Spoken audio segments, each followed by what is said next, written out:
Okay, so it is March, well, the end of March, right? So welcome to our training. I'm still chugging along with these trainings. So I'm starting to get to a point of, needing your help on what we want to go over. So I thought we could do kind of a troubleshooting as like a piggyback from the last time we got together. So I've noticed some concerns and issues with how to actually practice flourishing. So I thought we would talk about that. My notes are not the prettiest today, but I know at the end of our training they will be filled with more stuff. My daughter was here earlier doing, she calls this her fancy writing, so you'll have to not mind her little scribbles there. Okay, so let me see. Okay, so we're recording. Gosh, I always say this every month, right? Like, how are we here? Another month has gone by. Okay, so flourishing. If you are here in the chat, live, I would love for you to chat and just say hi. Let me know how it's going. And if you have any specific questions, please let me know, because it would be great to troubleshoot some issues that you're having. I have 3 tips prepared for you, but as we go along, you know my style. Just let me know what questions you might have or things that I can clarify for you. Okay, so nothing is flourished here. I just realized I wrote the word flourishing, but nothing's flourished here. My 3 tips for you are, you've heard these before, but I want to actually dive more deeper and walk you through how to do them. So they're right here. Let me just share my notes with you. So warming up and just knowing what to do, what actually to warm up with. Tracing, so using, if you don't have tracing paper, don't worry about being fancy. Literally, you could just trace over the words that you wrote. I would use a pencil. And then experimenting. I've found that actually steering away from trying to be perfect or trying to follow the exact example is actually helpful. Like you can actually experiment and just, break some of the rules that you've seen, because then it helps you kind of either have these happy discoveries on what might work, or you'll come across something that you know doesn't work, and then you'll be more prone to noticing those issues. Okay, so I'll explain what that means. Let's start with the first one, warming up. Now, when we have our brush pens, it's so easy to just say, thin up, thick down, just keep practicing with the pen. But how can we actually warm up when it comes to flourishing? Okay, so I'm going to quickly go through some pencil warm-ups. So it's really crucial to use a pencil, okay? This is something that I personally have only started doing in the past, I'd say, year or 2. Okay, so using a pencil. Now, my lines here are pretty faint, but once you identify your slant line, then just warming up your hand, because what's going to happen is when you're flourishing, you don't only use your fingers. Okay, I'm going to try to raise you up with my camera here. You're not just going to be using your fingers the way we typically do when we're writing our lowercase, our regular letters.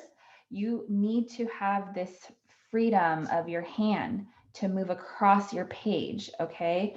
Because if I'm, for example, I might create these smaller letters here, but then to be able to move, to feel like you can move your hand, even just slightly, okay, that comes from building those muscles. This L here, you can use your fingers, but what happens to your fist is it gets really cramped, and you don't see, I feel it, but if you try to do all this without moving your hand across the page, it starts to feel restricted, and you're forcing your fingers to move, okay?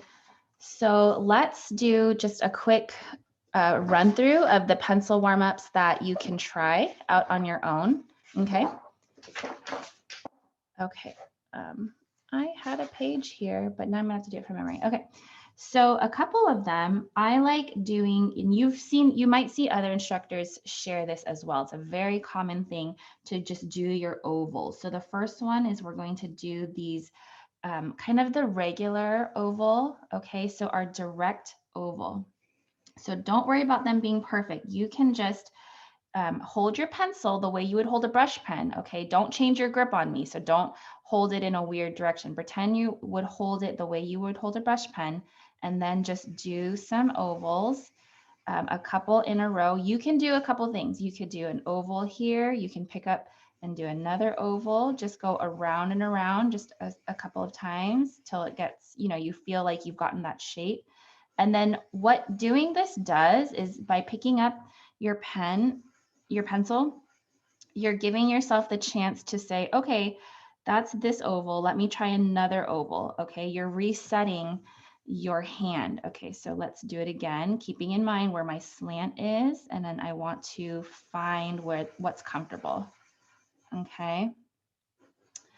And so on and so forth. And if you want, you can also move across the page. Now, this helps build not just your finger movement as you're creating these ovals, but you're going to practice being steady across the page. Okay.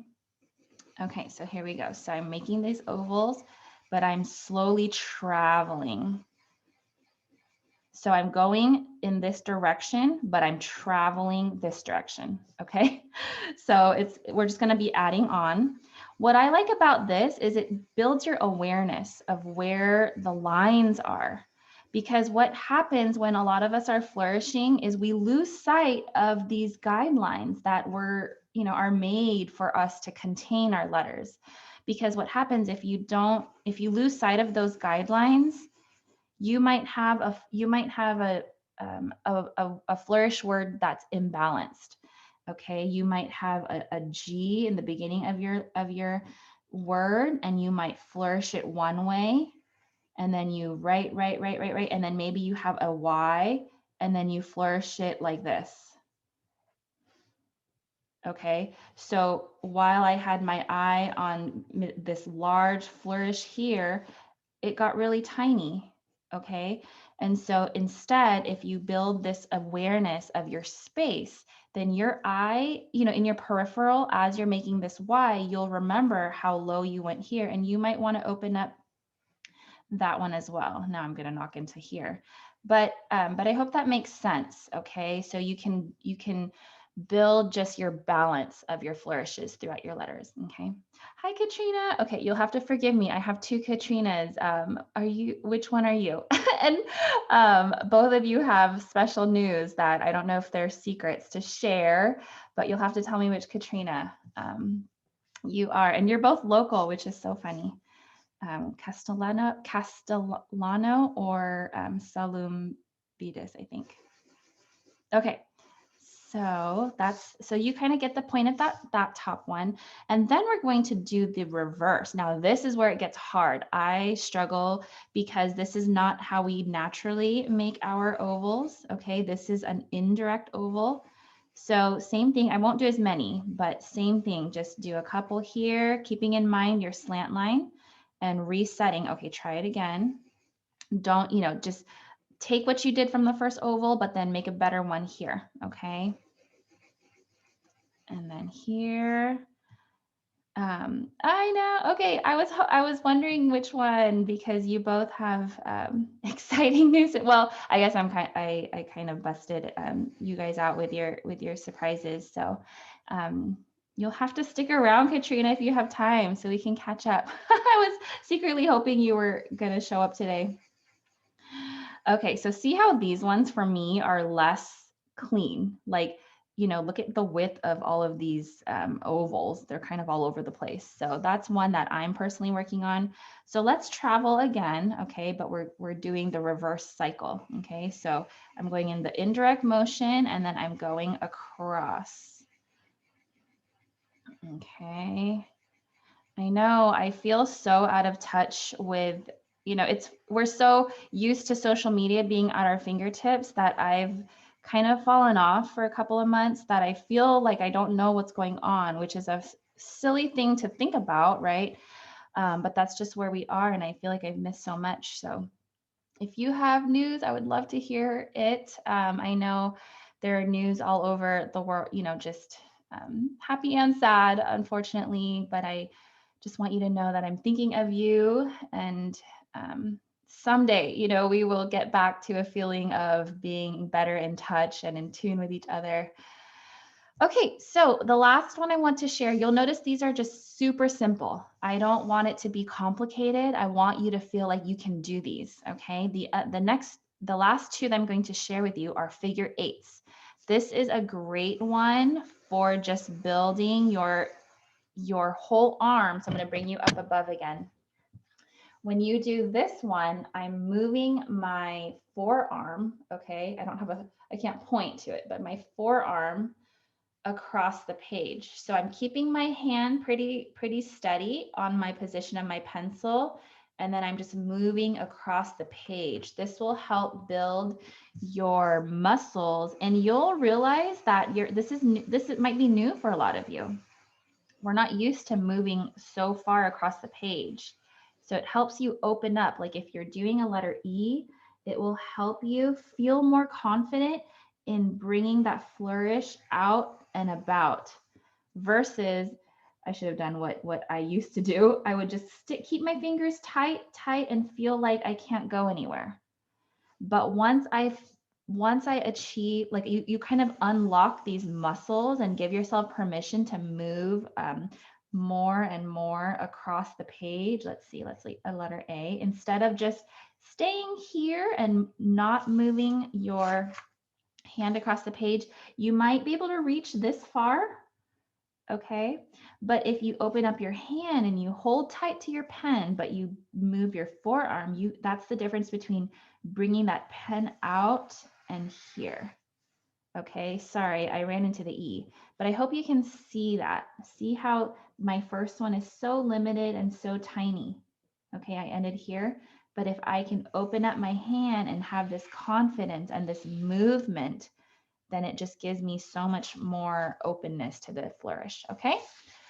So I hope that convinces you to giving pencil drills a try. Set your timer. I'm very big. Oh my gosh, I have so much to share with you all, and I don't want to get off on a tangent, but I've been just more than ever a proponent of bite-sized, tiny, achievable changes you can make. So let's all promise ourselves this week, can we all just do this for 5 minutes? And I know it sounds like that's it. I'm not going to do anything. I'm not going to make any progress in 5 minutes. But if you're like me, somehow you're busier than ever, right? And you just feel like you don't have time for anything, and calligraphy gets tossed to the corner. So let's all promise we can do 5 minutes, okay, of just pencil drills. If you notice your ovals are more upright, you know, and if you have a moment, try to analyze too. See that your ovals are on the slant. If they're not, then you may need to rotate your page a little bit more. Okay, but don't worry about perfection. I just want you to loosen up and get used to these movements.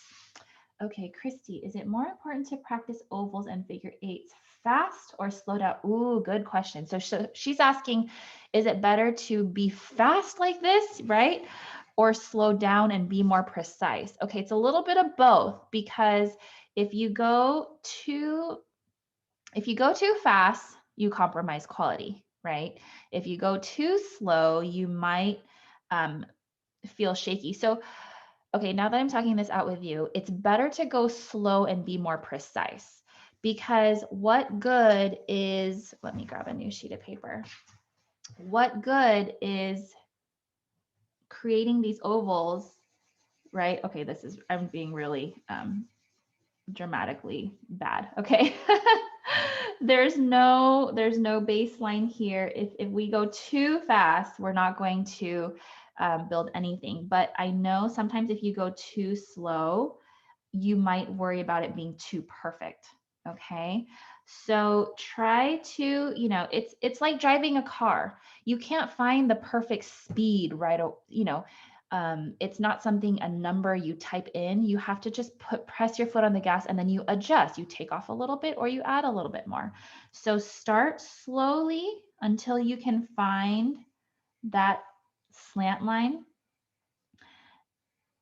And then I would build from there. Okay, so does that answer your question? I hope that gives you the okay to go slow and more precise, definitely, and then pick up the speed. But if you find yourself going so slow like this, like you're starting to build actual letters, I would advise not doing that, because the point is to push yourself a little bit.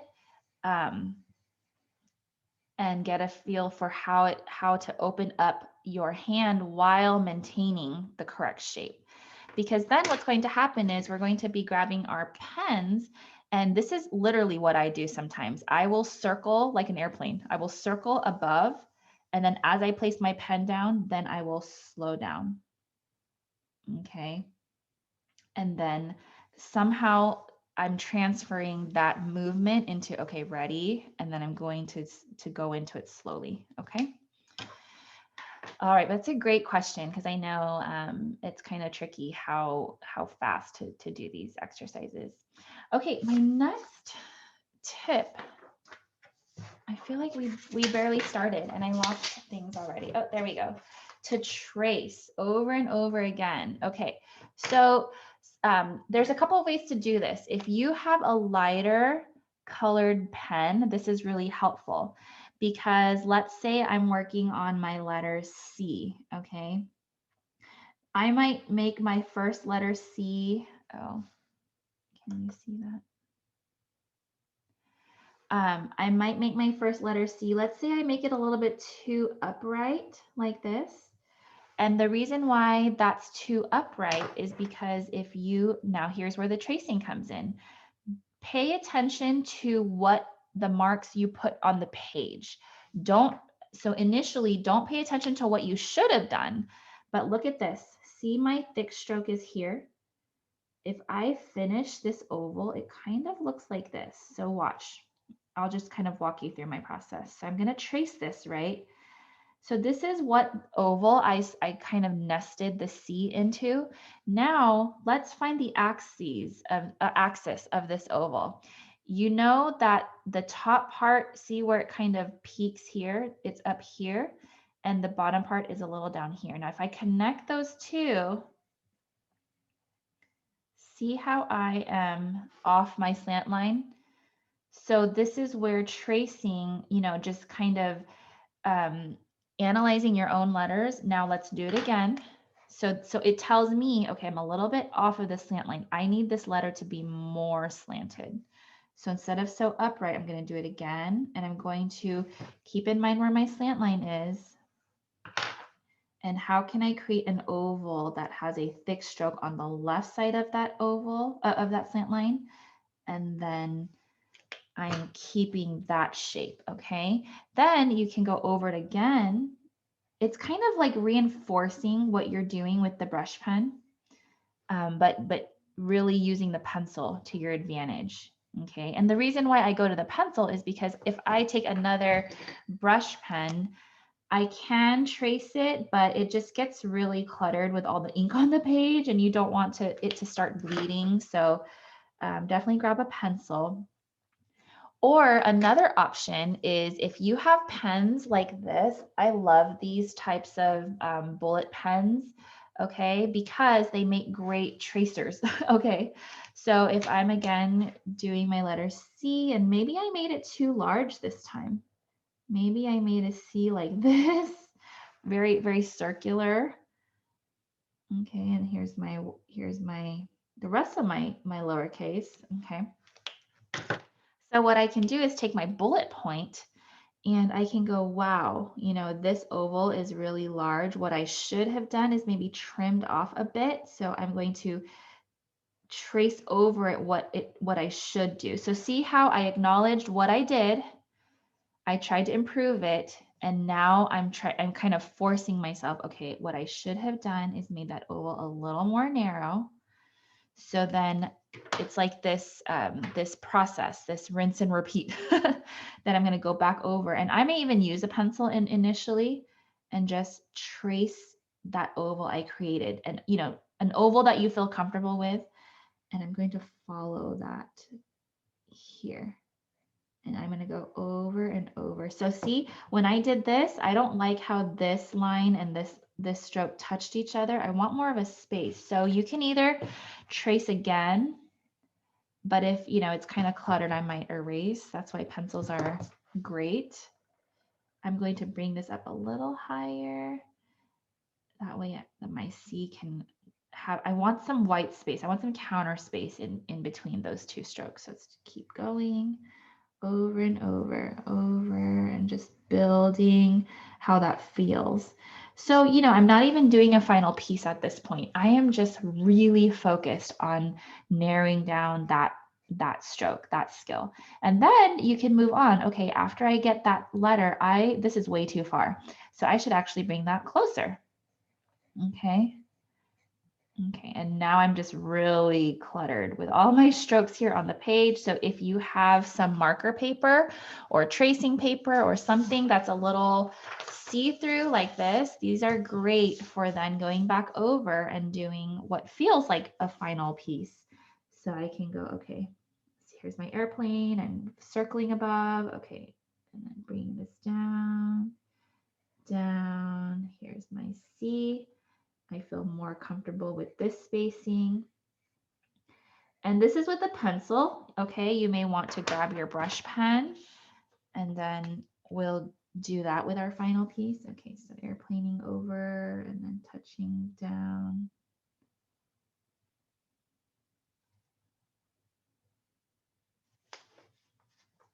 And then the rest of my word, okay?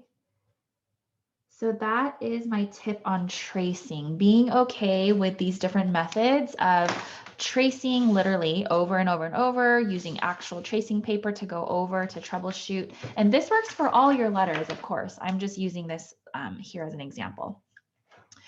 Okay, my last tip for you is to experiment. Now, I want to share with you, let's see how I can do this. Share screen with, how do I pull this up for you? So, I don't know whose initials from the email it was. I think it's Gail. I don't know if you're on here, Gail, but I received a you know, a picture of someone's work that I want to share with you. How can I show this? Okay, I'm just going to share my desktop because I'm, let's see. Okay, can you see that? I'm not sure if, how can I max? Oh, there we go. Okay, here we go. Okay, so here is a great practice, okay? And I need to get back to her email because she had some other questions about pointed pen, which I don't have the, you know, the most experience to share with you, but I'll share with you what I know. But I wanted to focus on the flourishing. So these are some great examples of, you know, different flourishes that she tried. What caught my eye was this E. Look at this E here. So she brought it up and over and through. This is great. I see the 90-degree angles that are like the kind of T that is shaped here. And then this E that came up and over. Okay, so let's look at those E's. And then the other one is the letter, just anything with a descender. So I noticed that here you have this, you typically lean toward this kind of a flourish. So down and around. Some of them get more horizontal like these ones. This one is a little bit more vertical of an oval that you created here. This one's more on the vertical. Okay, and this Z here. So let's do those two examples. E's, a letter E, how to flourish the ending. That's a very common ending letter. And then anything with a descender here with this kind of action. Okay. All right. So let me see. Let's get back to our page. Okay. So letter E, what I mean, I'm using it as my example, but my tip that I'm trying to share with you is to experiment. Okay. So let me write here, experiment. So if I have, let's do a short name just so I have, it's easier to practice with. Okay. Let's do like, or I'll just do the ending letters. Okay, so let's say the letter is A-T-E, like Kate. Let's, for example, oh, you know what? But I don't want a, let's not do one with a T just yet. Okay, we'll flourish with that one another day. Ace. Okay, so I don't know, maybe Casey, Case, or Jace. Okay, there we go. So when I say experiment, the first one she had was like this, which is a very fun one. I do this one often too. Now, when I say experiment, you can do it in different ways. You can experiment to try new things, or which is very common, right? Oh, I see this, someone did this flourish. Let me try that one. That's one type of experimenting, but the excuse me. The experiment I'm talking about is to go super extreme. Like, we know that it looks good this way, but what if we brought it all the way to the left? What would we do then? Or what if we brought it a little closer? How would that look? What if I brought this higher and then I flourished that out here? What if I brought it lower, but I kept the same width? So see how I'm still keeping the same, now it's just all over the place. I'm keeping the same move. It's this ending to my letter that goes up to the left. I'm creating kind of a horizontal oval, and then I'm cutting through. I'm intersecting here at a 90-degree angle, and then I'm bringing that over. But I'm kind of adjusting it a little bit, okay? This is most helpful if you have marker paper or tracing paper. So I hope you can see. Here, let's do this really dark so we have kind of a base. Okay, so this is like our the bones of our letters, and then let's experiment. Okay, so if we know we want this action, but what if we went more to the left? Now, what this forces you to do is give it a try. And also, if I'm going to make this larger, see how I'm copying the same move, but I'm making this larger to the left. I can't just end with the same distance. You would then want to balance this length with that length. So I will have to shoot this out a little bit further. Okay, something like that. And that's where your muscles will come in handy. After I've made this shape, then I'm going to bring that out. Let's see if we go a little bit closer. So after my E, maybe I want it smaller. Maybe I don't have that much space. So if I'm going to make my horizontal oval smaller, I wouldn't want to keep this length as well. I would probably end this a little bit smaller. It doesn't mean you can't. Let's see, you could go out more. Okay, but it just depends on, the whole look of the word. But this flourish alone, you may want to keep it more balanced. Now let's see if we go higher. Maybe I bring this up high. That's fine. It puts a lot of space here. Maybe I keep it really low.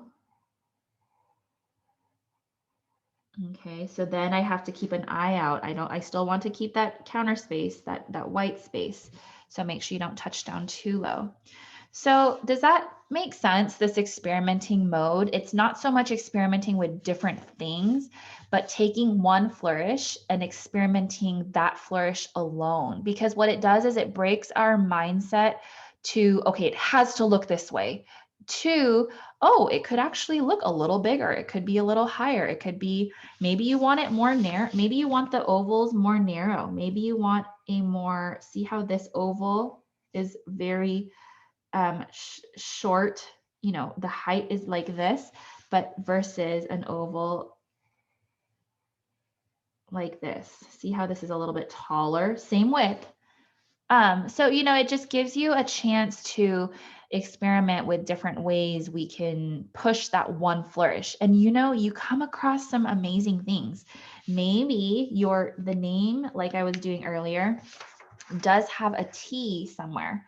So maybe the name had a T and then an I and then an E. You because you've experimented and you've seen the ending of that E in different ways, you know, oh, I can cross this T. I could probably reach up and over if I go wide enough and circle back. I can cross that T, and then I know I need to balance the width of this space and bring that up to the right. So maybe I might go a little bit further to balance.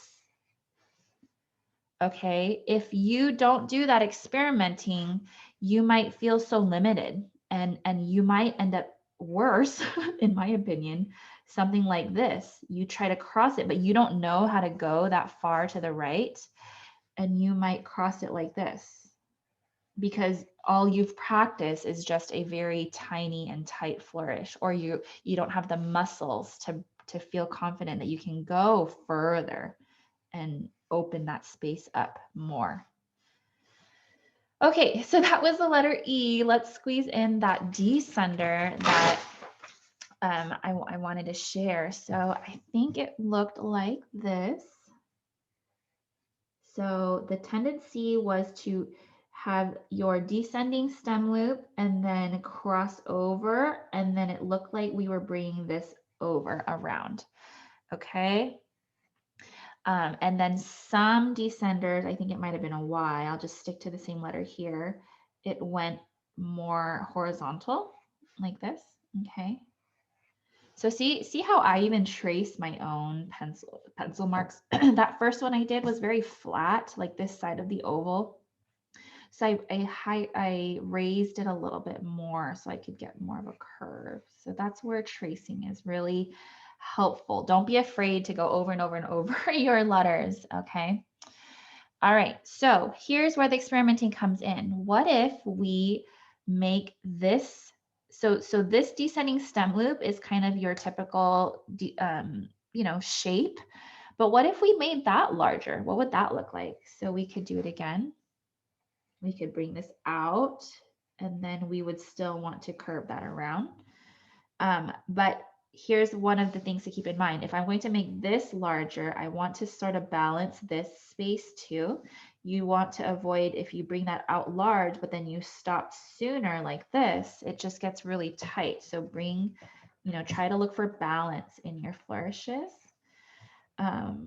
Maybe we want to keep it narrow, but we want the right side to be really large. That's okay too. I think in this instance, your eye is drawn to this as your flourish. It's not so much that this is a flourish, so we can keep that as is. Okay.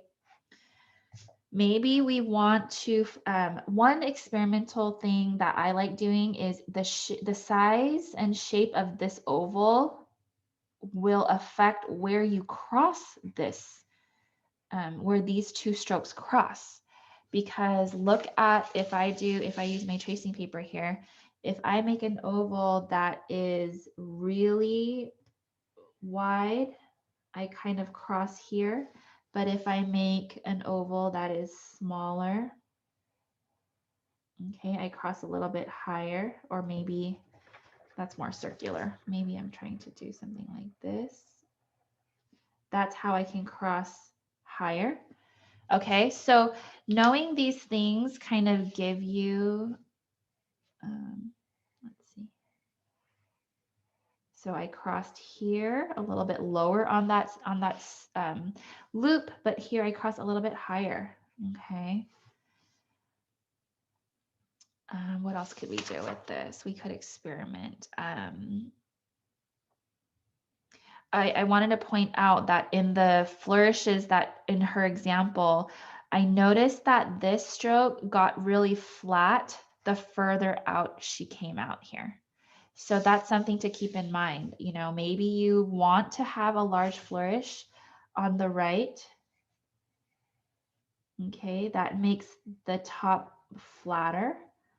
And then I find it kind of difficult to add more here.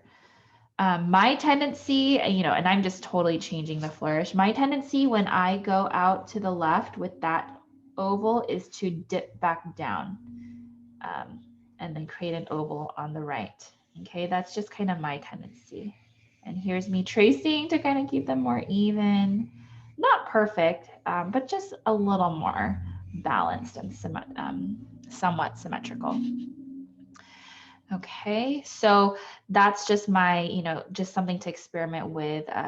Changing directions here, you just keep going. It's like you're spiraling into it, which is fine, but I just think it gets tricky when you go too wide, because then the tendency is to turn sooner. You don't want to go out so far. If you go out too far here, it's just such a long oval. Okay, so you almost naturally have to turn soon. But the further to the left you make this, the closer this side gets. Okay, so I think I covered everything I wanted to share. Do you have any questions or any tips that I could, you know, you want me to explore maybe next session, or issues that we could talk about? It looks like we have a couple more people who joined us. Hi, Laura. Hi, Holly. Amy, thank you. While I'm waiting to see if there are any last questions, I wanted to share that, you know, I'm kind of going into my personal life, but it affects how much time I have left for calligraphy. I just really have been swamped with work. I think I mentioned in the last training or two that I landed a new position, which is really exciting, but I have not transitioned to that new position yet. So I'm still doing my current desk assignment, which is very, very demanding. So what does that mean? What does that mean for calligraphy? I am still here doing monthly trainings with you, but my baby of a course, my part 2, has just been on hold. Okay. I know many of you have been waiting for years, actually. I'm going to turn the camera on. For that course to come out, and it's, you know, it will one day. It's just not as soon as I was hoping. I was really hoping to launch at the beginning of this year. And now the next target is this summer, which, you know, is kind of nice. Maybe it could be a summer thing that you join me for. That class is going to be focused on 2 things, because I found that the more focused we are, the more we get done. Capitals and flourishing. I mean, it's very general, but there is so much to talk about, from how to do capitals, how to connect them to letters, variations, and then flourishing, not just flourishing the lowercase, but flourishing capitals is a whole other thing. And I've been struggling with squeezing too much in because it's overwhelming, and I want to walk you through it slow enough to retain everything, have time to practice, come back and troubleshoot with me, but then also finish the course, right? It feels good when you can get through something. It's not so fun when you feel like it hasn't been finished.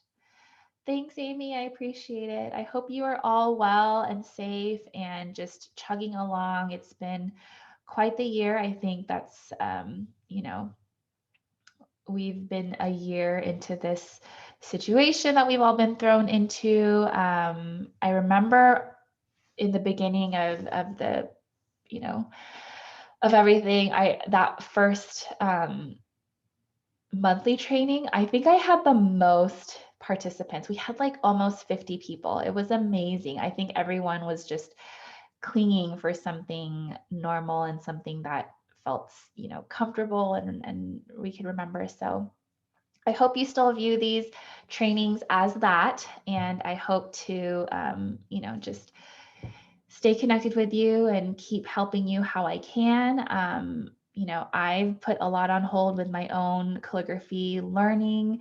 So I'm excited to find time again to learn myself and to take more classes and to, you know, just keep on learning. So I will end this here. Thank you so much for those of you who stuck with me and who've, you know, been chugging along. I miss all of you and I can't wait to hear how you're doing. Whenever you see my messages, feel free to just respond to those. And I will catch you next time. I'm going to stop recording. Let's see.